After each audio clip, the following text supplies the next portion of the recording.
क्यों आप सभी का क्रैक एग्जाम ऑनलाइन के यूट्यूब चैनल पर हार्दिक स्वागत है। आज के इस वीडियो में हम आरएसएसबी का एक पेपर और हल करने वाले हैं जिसका पेपर कोड 105 रहने वाला है। साथियों, आज की इस वीडियो में आप देखोगे कि किस प्रकार के क्वेश्चन इस एग्जाम में पूछे गए और जो कि हमारे हाल ही में एग्जाम हुए उनमें भी इस एग्जाम से क्वेश्चन आए हुए हैं, वो भी आप यहाँ पर देखोगे। साथियों, तो जो साथी मेरे जो भी मेरे साथी रीट की तैयारी कर रहे हैं, चाहे वो सेकंड ग्रेड की तैयारी कर रहे हो, यू एंड आर ओ की तैयारी कर रहे हो, अब जैसे फॉरेस्ट गार्ड का भी एग्जाम होने वाला है, तो आप उनकी तैयारी कर रहे हो, तो ये वीडियो आपके लिए बहुत ज़्यादा महत्वपूर्ण रहने वाला है। वीडियो को अंत तक देखिए और ये इस सीरीज़ के हमने अलग से वीडियो डाल रखे हैं, तो वो भी आप जाकर देख सकते हो। हमने बहुत ज़्यादा पेपर इस पर कर लिए, ये हमारा 27वां 28वां पेपर आज हम कर रहे हैं। तो अन्य पेपर जिन्होंने अभी तक नहीं देखे हैं, लिंक डिस्क्रिप्शन में मिलेगा, वहाँ जाकर देख लें। साथियों, वीडियो को आप अपने साथियों के साथ व्हाट्सएप पे, फेसबुक पे, इंस्टाग्राम, टेलीग्राम जो भी आप यूज़ करते हो ना, वहाँ पर वीडियो को शेयर कर दीजिए ताकि सभी साथियों तक ये वीडियो पहुंच सके। साथियों, क्वेश्चन है सूची 1 को हमको सूची 2 से सुमेलित करना है। फर्स्ट क्वेश्चन हमारा क्या है? सूची 1 को सूची 2 के साथ सुमेलित करना है। नौटंकी दे रखा है। साथियों, नौटंकी की अगर बात करें तो ये जो हमारा धौलपुर भरतपुर वाला क्षेत्र है ना, ये वाला हो जाएगा। तो नौटंकी के लिए क्या हम कह देंगे? 4 नंबर ऑप्शन हो जाएगा। बात आती है रम्मत। रम्मत का नाम लेते ही आपको बीकानेर का नाम क्या है याद आना चाहिए। रम्मत का नाम लेते ही आपको बीकानेर याद आना चाहिए, 2 नंबर कर देंगे। तमाशा की साथियों, अगर तमाशा की बात करें तो तमाशा तो जयपुर में प्रसिद्ध हुआ। तमाशा क्या हो जाएगा? जयपुर का हो जाएगा। और बच्चा है तुरकलंगी, तो तुरकलंगी मेवाड़ क्षेत्र का हो जाएगा 1 नंबर। ऑप्शन के लिए क्या हो जाएगा? 4 2 3 1। नौटंकी जो है धौलपुर भरतपुर क्षेत्र का है, रम्मत हमारा बीकानेर का है, तमाशा हमारा जयपुर का है, तुरकलंगी मेवाड़ क्षेत्र का हो जाएगा। साथियों, इस प्रकार इसको आप मैच कर लेना। नेक्स्ट क्वेश्चन पे चलते हैं। आपको वीडियो कैसा लगता है कमेंट कर हमें जरूर बताएं। वन विभाग की प्रशासनिक रिपोर्ट 2020-21 के अनुसार वन क्षेत्र में सर्वोच्च 2 जिले कौन से हैं? जहां पर सर्वोच्च हमको 2 जिले बताने हैं। साथियों, इसके लिए क्या राइट रहेगा? उदयपुर अलवर। उदयपुर अलवर जो है वर्तमान के अंदर रिपोर्ट आई है उसके अनुसार क्या है? उदयपुर अलवर ही है। साथियों, यहाँ पर फॉरेस्ट कवर एरिया जो है ना बहुत ज़्यादा है, मतलब क्षेत्रफल के अनुसार देखें तो उदयपुर पहले नंबर पर, अलवर 2 नंबर पर आता है। उदयपुर और अलवर आ जाएगा। साथियों, नेक्स्ट पे चलते हैं। 2011 की जनगणना के अनुसार राजस्थान के कौन से जिलों में 100 से कम जनसंख्या गंतव्य मिलता है? 100 से कम जनसंख्या गंतव्य की बात की जा रही है। साथियों, आपको ध्यान आना चाहिए ये क्वेश्चन। अगर आपने, मैं यही कहना चाहता हूँ, जितने एग्जाम अगर आप दे रहे हो ना, तो उससे पहले जो भी एग्जाम हाल ही में, चाहे आप जीके के पॉइंट ऑफ व्यू से देख लो उनको, अगर जो टॉपिक आपके आ रहे हैं ना, उस पॉइंट ऑफ व्यू से आप उस पेपर को जरूर देखें। जैसे अभी फॉरेस्ट और फॉरेस्टर गार्ड के एग्जाम हुए तो उसमें ये क्वेश्चन आया हुआ था। साथियों, उसके अंदर ये क्वेश्चन आया हुआ है, आप देख सकते हो। मैं आपको यही कहना चाहता हूँ 80% पेपर आप मान के चलिए, 80% हो सकता है, इसे 80 प्लस ही मानिए आप। 80 प्लस आपका पेपर जो प्रीवियस ईयर पेपर है ना, वहाँ से कवर हो जाएगा। बस आपको ध्यान से वीडियो देखना है, क्वेश्चन अटैम्प्ट कीजिए ज़्यादा से ज़्यादा। अब वीडियो हमारे बहुत ज़्यादा है, आप वो भी जाकर देख सकते हो क्रम वाइज। तो हमने सभी 2022 के तो पूरे पेपर सॉल्यूशन करवा दिया है आपको। अलग से हमने कंफ्यूजिंग फैक्ट पे भी बना रखा है, शॉर्ट नोट्स अलग बना रखे हैं, तो आप वो जाकर देख सकते हो, लिंक आपको डिस्क्रिप्शन में मिलेगा। साथियों, इसके लिए हम क्या राइट करेंगे? 2000 जो हमारी 11 की जनगणना से 100 से कम वाला पूछा है ना, तो जैसलमेर हो जाएगा, बीकानेर और बाड़मेर वाला क्षेत्र आ जाएगा। जैसलमेर, बीकानेर, बाड़मेर वाला क्षेत्र जो है उनका जनसंख्या गंतव्य सबसे कम है। और जैसलमेर का तो साथियों आपको ध्यान रखना है 17 ही है। कितना है? जैसलमेर का जनसंख्या गंतव्य कितना है? 17 हो जाएगा। साथियों, जैसलमेर, बीकानेर, बाड़मेर हो जाएगा। नेक्स्ट क्वेश्चन पे चलते हैं। और आपको ध्यान, अब अगर आप चूरू सोच रहे हो ना, तो चूरू का जनसंख्या गंतव्य 100 प्लस है, 100 से प्लस है। साथियों, वो भी आपको ध्यान रखना है। राजस्थान में सीताबाड़ी का मेला किस जिले में आयोजित होता है? सीताबाड़ी का मेला लगता है राजस्थान के अंदर, वो कहाँ पर लगता है? सीताबाड़ी का मेला जो राजस्थान के अंदर है वो 12 के अंदर लगता है। राजस्थान में सीताबाड़ी का मेला 12 के अंदर लगता है। साथियों, नेक्स्ट क्वेश्चन पे चलते हैं। राजस्थान के संत हुए हैं, पीपा के गुरु कौन थे? राजस्थान के संत पीपा के गुरु हमसे पूछना चाहता है। इसके लिए हम राइट आंसर क्या टिक कर देंगे? रामानंद जी। रामानंद जी जो हुए हैं वो राजस्थान के संत पीपा जी के गुरु हुए हैं। साथियों, नेक्स्ट क्वेश्चन पे चलते हैं। जवाई बांध योजना से सिंचित जिले हैं। जवाई बांध योजना से सिंचित जिले यानी जवाई बांध जो है उससे लाभान्वित जिले आपको ध्यान आना चाहिए, पाली और जालोर क्षेत्र।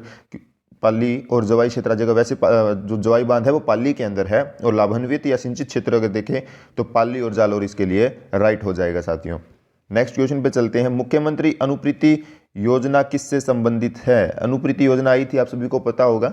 अनुप्रीति योजना जो है प्रतियोगी परीक्षाओं की तैयारी करने वालों को मुफ्त कोचिंग देने के लिए तो डी ऑप्शन यहाँ पर राइट हो जाएगा। मुख्यमंत्री अनुप्रीति योजना किससे संबंधित है? तो प्रतियोगी परीक्षाओं की तैयारी करने वाले बच्चों से संबंधित है साथियों। नेक्स्ट पे चलते हैं। निम्नलिखित में से हमको खनिज दे रखे हैं और कौन सा खनिज जो है उत्पादक क्षेत्र के साथ सुमेलित नहीं है? खनिज दे रखे हैं, उनके उत्पादक क्षेत्र हैं, कौन सा मैच नहीं कर रहा है यानी गलत है, असुमेलित है। लोहा हमें नाथरा की पाल से मिलता है, मैग्नीज कालाखुंटा से मिलता है, कालाखुंटा से मिलता है, तलवाड़ा से भी मिलता है साथियों, तलवाड़ा और लीलवाणी एक क्षेत्र और आता है वहाँ से भी मिलता है, तो ये भी ठीक है, ये भी ठीक है। जिप्सम जामसर, जिप्सम हमें जामसर से मिलता है, ये भी ठीक है, जिप्सम हमें जामसर से मिलता है। क्वेश्चन के लिए राइट आंसर गार्नेट सालिदपुरा दे रखा है साथियों, ये आंसर राइट हो जाएगा। अब देखते हैं सालिदपुरा न होकर क्या होगा। सॉरी, सालिदपुरा दे रखा है। एक तो गार्नेट को है नाम अन्य नाम से जानते हैं तांबड़ा, गार्नेट को हम तांबड़ा भी कहते हैं, ये ध्यान रखना साथियों। गार्नेट और बात करें ना हम रक्तमणि की, एक रक्तमणि मिलती है तो वो दोनों एक ही स्थान से मिलते हैं, गार्नेट और रक्तमणि हमको एक ही स्थान से मिलते हैं। गार्नेट को ही हम तांबड़ा कहते हैं, तो तांबड़ा और रक्तमणि बोल दो या गार्नेट और रक्तमणि बोल दो, जो कि हमें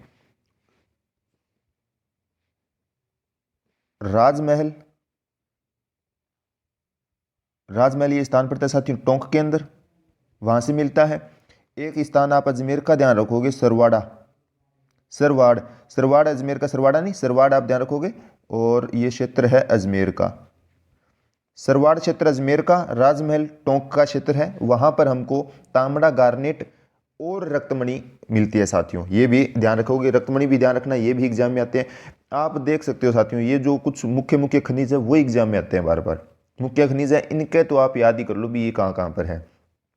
10 खनिज आप याद कर लो, अगर आपका क्वेश्चन 10 खनिज याद है ना आपको, तो उनसे लगभग क्वेश्चन हो जाएगा। ये 10 तो मतलब कन्फर्म याद होने चाहिए, इसमें ऐसा किंतु परंतु मत करना आप, तो 10 से 1-2 बार लिखोगे याद हो जाएगा। जितने उनके क्षेत्र है वो याद कर लो।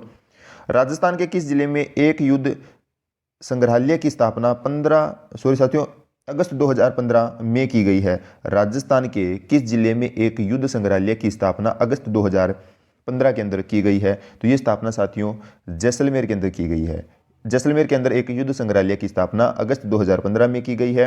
राजस्थान के स्वतंत्रता आंदोलन के दौरान गिरफ्तार एवं निर्वासित होने वाली राजस्थान की पहली महिला, साथियों क्वेश्चन वही पूछना चाहता है ये कि जो राजस्थान के अंदर स्वतंत्रता आंदोलन हुए उस समय सबसे पहले गिरफ्तार कौन सी महिला हुई, उसके बाद क्या है कि उसने थोड़ी एक्स्ट्रा निर्वासित होने वाली राजस्थान, तो आपको थोड़ा कंफ्यूजिंग करने के लिए ये पॉइंट उसने ऐसा एग्जामिनर ने किया है।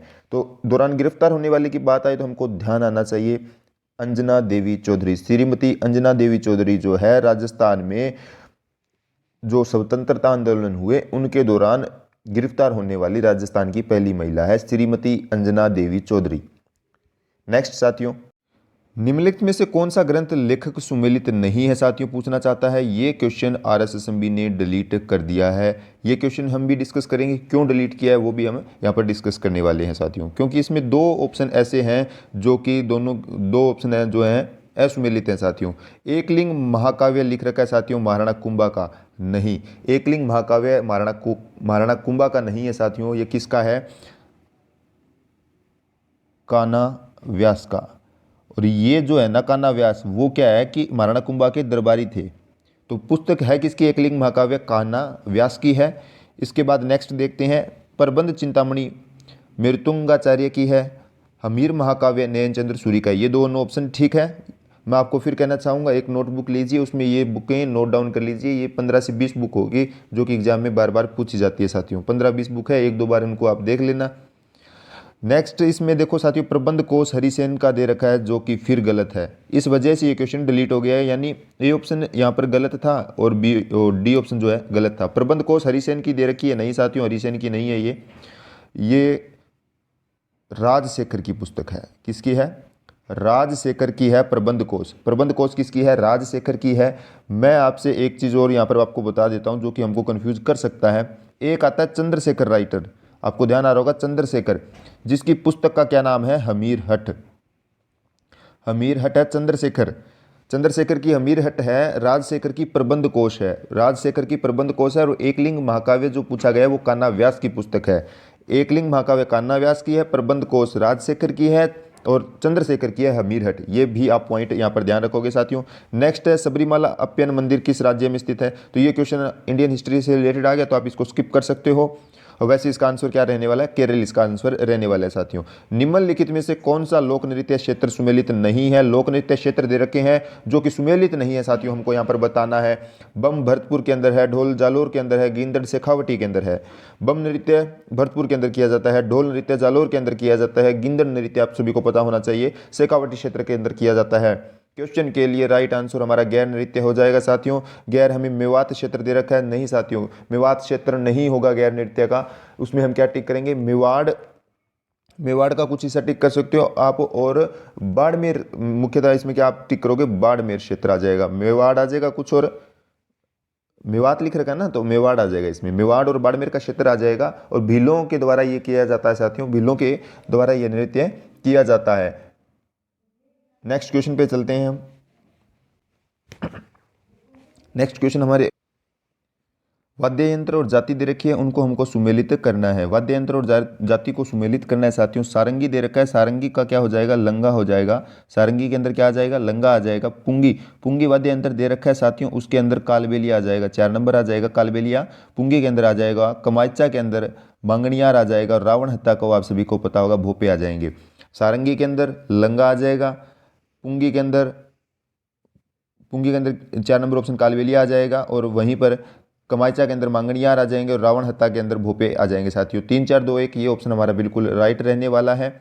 नेक्स्ट पे चलते हैं। राजस्थान की मुकुंदरा पहाड़ियाँ हिस्सा है। राजस्थान की जो मुकुंदरा पहाड़ियाँ हैं किसका हिस्सा है?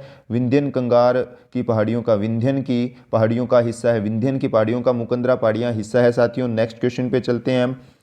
यहाँ पे निम्नलिखित में से कौन सी लिफ्ट नहर है लाभान्वित जिला उसमें सुमेलित नहीं है? जिस जिले को लाभ नहीं मिलता है वो हमको यहाँ पर निकालना है साथियों। डॉक्टर करनी लिफ्ट नहर बीकानेर और जोधपुर को लाभान्वित करती है, ये बात ठीक है। यहाँ पर गुरु जम्बेश्वर बीकानेर जोधपुर और जैसलमेर को लाभान्वित करती है। गुरु जम्बेश्वर लिफ्ट नहर बीकानेर जोधपुर और जैसलमेर को लाभान्वित करती है।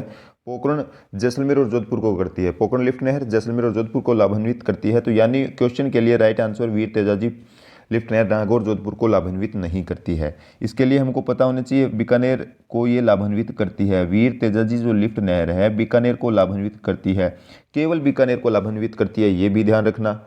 वीर तेजाजी लिफ्ट नहर केवल बीकानेर को लाभान्वित करती है साथियों। नेक्स्ट क्वेश्चन पे चलते हैं। वन रिपोर्ट 2019 के अनुसार राजस्थान में सर्वाधिक वन क्षेत्र वाले जिलों का सही घटता क्रम हमको बताना है। तो हम 2019 के सापेक्ष नहीं देखेंगे साथियों, हम 2021 के सापेक्ष देखेंगे, क्योंकि वन रिपोर्ट अपडेट हो चुकी है जो कि हमको भी अपडेट करनी है साथियों। उदयपुर, अलवर, प्रतापगढ़, बारां वर्तमान में जो है ना वो ये क्रम आ रहा है, ये क्रम वर्तमान के अंदर आ रहा है कि उदयपुर में ज़्यादा है, फिर अलवर, फिर प्रतापगढ़, फिर बारां, इस प्रकार का ये क्रम आ रहा है साथियों।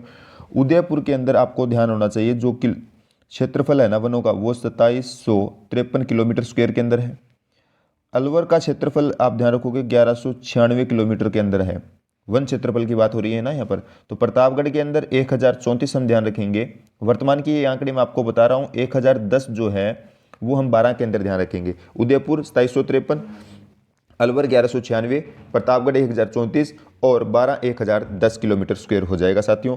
नेक्स्ट क्वेश्चन पे हम चलते हैं। राजस्थान के निम्नलिखित में से कौन से जिले भूकंपों से कम प्रभावित होते हैं? ये क्वेश्चन भी आरएसएसबी ने डिलीट कर दिया है। आरएसएमएसएसबी ने ये क्वेश्चन डिलीट कर दिया है। नेक्स्ट देखते हैं साथियों। राजस्थान का निम्नलिखित में से कौन सा कंजर्वेशन रिजर्व संरक्षित क्षेत्र झुंझुनू जिले में अवस्थित नहीं है? ये क्वेश्चन मैंने ना जाने आपको कितनी बार करवा दिया और ये एग्जाम में कितनी बार आ चुका है साथियों, आप देख सकते हो। राजस्थान का निम्नलिखित में से कंजर्वेशन रिजर्व से क्वेश्चन डेफिनेट हमको देखने को मिलता है। साकंबरी, बीड़ और मनसा माता। साकंबरी, बीड़ और मनसा माता जो है वो झुंझुनू क्षेत्र के अंदर आते हैं, वो झुंझुनू क्षेत्र के अंदर आते हैं। हमसे पूछा नहीं आता है, गोगेलाव नहीं आता है। आपका आज का क्वेश्चन रहने वाला है कि गोगेलाव जो है कंजर्वेशन रिजर्व है या संरक्षित क्षेत्र है जिसको हम कहते हैं, वो कहाँ पर आता है आपको कमेंट कर कर बताना है साथियों। इसके अलावा आपको एक ध्यान रखना है, रोटू, रोटू ध्यान रखना है साथियों। रोटू आता है नागौर के अंदर। कहाँ पर आता है? नागौर के अंदर आता है और ये सबसे छोटा है। रोटू नागौर वाला सबसे छोटा है, 0.73 के आसपास इसका क्षेत्रफल है, सबसे छोटा है, रोटू नागौर के अंदर आता है साथियों। नेक्स्ट पे चलते हैं। ये रहा हमारा नेक्स्ट क्वेश्चन। राजस्थान के किस जिले में राष्ट्रीय जीवाश्म उद्यान स्थित है? राष्ट्रीय जीवाश्म उद्यान पूछना चाहता है साथियों। आप सभी को पता होगा जैसलमेर के अंदर राष्ट्रीय जीवाश्म उद्यान आता है साथियों। राष्ट्रीय जीवाश्म उद्यान जैसलमेर हो जाएगा। नेक्स्ट पे चलते हैं। हाड़ौती प्रदेश की मृदा है, मिट्टी का प्रधान प्रकार क्या है? हाड़ौती प्रदेश के अंदर जो मिट्टी मिलती है उसका प्रकार हो जाएगा वर्टिसोल। हाड़ौती प्रदेश के अंदर मिट्टी वर्टिसोल उसका प्रधान प्रकार हो जाएगा। नेक्स्ट क्वेश्चन पे चलते हैं। राजस्थान राज्य औद्योगिक विकास एवं निवेश निगम रिको गठित किया गया। राजस्थान राज्य औद्योगिक विकास एवं निवेश निगम रिको गठित किया गया। मैं आपको यहाँ पर एक बात और बताना चाहता हूँ, ये क्वेश्चन भी RSSB ने डिलीट किया हुआ है। RSSB ने क्वेश्चन डिलीट किया हुआ है क्योंकि जो रिको की स्थापना हुई वो इस ऑप्शन में है ही नहीं। चारों ऑप्शंस में रिको की स्थापना नहीं है साथियों, चारों ऑप्शन में रिको की स्थापना नहीं है, इस वजह से ये क्वेश्चन डिलीट हो गया है। ऐसे क्वेश्चन एग्जाम में देखने को मिलते हैं, एक दो होते हैं, लेकिन इस एग्जाम में थोड़े से ज़्यादा हैं। रिको की स्थापना की बात की जाए तो साथियों आपको ध्यान रखना है 1970। रिको की स्थापना कब होती है? 1970 के अंदर होती है, ये आपको ध्यान रखना है साथियों। नेक्स्ट क्वेश्चन पे हम चलते हैं। निम्नलिखित कथनों पर विचार करना है और सही उत्तर चयन करने का हमको देना है। इसमें ऑप्शंस को ध्यान से पढ़ना, क्वेश्चन को भी ध्यान से पढ़ना। बुराट का पठार हमको कुंभलगढ़ राजसमंद के अंदर मध्य स्थित दे रखा है साथियों। अब हम सोचेंगे ये बात सही है, नहीं, इसमें एक गलती आप सोच के देखिए कि ये क्या कह रहा है, कुंभलगढ़ और राजसमंद। ये कुंभलगढ़ तो राजसमंद में ही आता है वैसे ही, तो इनके मध्य थोड़ी ना, ये कुंभलगढ़ और राजसमंद के मध्य नहीं है, ये उदयपुर का क्षेत्र आता है, गोगुंदा। ये ध्यान आ गया होगा अब आपको, गोगुंदा उदयपुर का क्षेत्र आता है और कुंभलगढ़ राजसमंद के मध्य ऐसा होता है। तो ये बात यहाँ पर हो गई गलत। एक नंबर ऑप्शन तो हो गया हमारा गलत। अब आगे देखते हैं। उत्खात स्थलाकृति चंबल बेसिन में मिलती है। उत्खात स्थलाकृति हम सभी को पता है चंबल बेसिन के अंदर मिलती है। उसके बाद रघुनाथगढ़ उत्तरी अरावली का सर्वोच्च शिखर है। रघुनाथगढ़ उत्तरी अरावली का सर्वोच्च शिखर है साथियों, जो मैंने आपको बताया था अंकुर ऋषि वाली ट्रिक, तो उसमें आप देख सकते हो ये जो आ रहा है रघुनाथगढ़ के लिए आ रहा है और ये शिखर के अंदर आता है, तो ये उत्तरी अरावली की सर्वोच्च शिखर हो जाएगा, शिखर के अंदर आता है रघुनाथगढ़। तो 2 और 3 सही हो जाएंगे। पूछना क्या चाहता है, विचार कीजिए और सही कथन तो 2 और 3 हो गए, तो ये वाला ऑप्शन राइट हो जाएगा। नेक्स्ट पे चलते हैं साथियों। राजस्थान अक्षय ऊर्जा निगम लिमिटेड का 2 संस्थाओं में विलय किया गया है। राजस्थान अक्षय ऊर्जा लिमिटेड का 2 संस्थाओं के अंदर क्या विलय किया गया है साथियों, हमको बताना है। राजस्थान राज्य ऊर्जा निगम लिमिटेड, राजस्थान ऊर्जा विकास एजेंसी का, ये 2 हो जाएंगे इसके लिए। राजस्थान राज्य ऊर्जा निगम लिमिटेड एवं राजस्थान विकास एजेंसी का विलय किया गया है साथियों। नेक्स्ट पे चलते हैं। विकास संस्थान दे रखे हैं साथियों और उनकी स्थापना को हमको बताना है। विकास संस्थान हमको दे रखे हैं और उनकी स्थापना बतानी है। राजस्थान वित्त निगम की स्थापना साथियों आप ध्यान रखोगे 1955 के अंदर होती है। 1955 के अंदर राजस्थान वित्त निगम की स्थापना हो रही है। राजस्थान राज्य औद्योगिक विकास एवं निवेश निगम, राजस्थान राज्य औद्योगिक विकास एवं निवेश निगम की स्थापना कब हो रही है साथियों? उसकी स्थापना हो रही है 1980 के अंदर। कब हो रही है? 1980 के अंदर हो जाएगी साथियों। नेक्स्ट देखते हैं। राजस्थान राज्य पथ परिवहन निगम, राजस्थान राज्य पथ परिवहन निगम की स्थापना कब हो रही है? 1964 हो जाएगा। क्या राइट आ जाएगा इसमें? 1964। और काजरी की स्थापना 1959। काजरी की कब हो रही है? 1959। राजस्थान राज्य जो वित्त निगम है 1955, राज्य औद्योगिक विकास एवं निवेश निगम 1980, राजस्थान राज्य पथ परिवहन निगम 1964। ये क्वेश्चन एग्जाम में बहुत बार आ चुके हैं साथियों। काजरी 1959 हो जाएगा। इसका स्क्रीनशॉट ले लीजिए या अपनी कॉपी पेन में इसको नोट डाउन कर लीजिए। नेक्स्ट क्वेश्चन पे हम चलते हैं। राजस्थान के सभी जिलों में जिला उद्योग केंद्र की स्थापना किस पंचवर्षीय योजना में की गई थी? 5वीं पंचवर्षीय योजना के अंदर राजस्थान के सभी जिलों में जिला उद्योग केंद्र की स्थापना की गई थी साथियों। आज का हमारे अंतिम क्वेश्चन पे चलते हैं। वीडियो आपको कैसा लगा कमेंट कर जरूर बताएं। आप अपने साथियों के साथ इसे शेयर करें, ज़्यादा से ज़्यादा शेयर कीजिए। व्हाट्सअप, फेसबुक, टेलीग्राम, इंस्टाग्राम, जो भी सोर्स आप यूज़ करते हैं वहाँ पर इसको शेयर कीजिए। जो साथी चैनल पर नए हैं वो चैनल को सब्सक्राइब कर बेल आइकन को प्रेस करें ताकि उनको लेटेस्ट नोटिफिकेशन मिलते रहे। राजस्थान में कांकरेज नस्ल का प्रमुख केंद्र पूछना चाहता है साथियों। राजस्थान में कांकरेज नस्ल का प्रमुख केंद्र जालौर हो जाएगा। राजस्थान के अंदर कांकरेज नस्ल का प्रमुख केंद्र जालौर हो जाएगा। आज के लिए इतना ही, धन्यवाद साथियों।